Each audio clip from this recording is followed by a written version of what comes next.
Welcome to Samba Samba. Enjoy the video. You'll start by building a wettable base and sketching the composition. Why this matters is stability. Paint layers grip better. Mix a deep sky wash with ultramarine and phthalo blue, thin with water or medium, then brush horizontal strokes from top to horizon. Once the first wash sits, block in darker swirls where star clusters will be, using a larger flat to avoid harsh lines. Make sure to reserve white on your palette for bright highlights. This sets contrast. Now you refine the night. Sculpt the iconic whorls by layering midtones and lifting paint to reveal underlying darks. This creates motion. Use curved, confident strokes and alternate brushes, rounds for arcs, fan to blend edges, so transitions feel organic.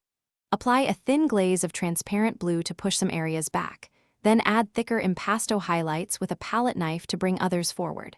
Make sure to step back frequently to read the flow, balancing bright and muted zones for believable depth.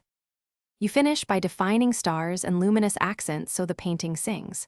Use a small round brush for major stars, dot with pure titanium white, then soften each with a subtle halo using a barely tinted glaze.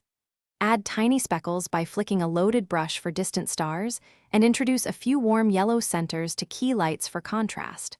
Once dry, apply a protective varnish. If highlights smudge, let paint dry. Then lift gently with a... Thanks for watching. Consider subscribing if we helped you.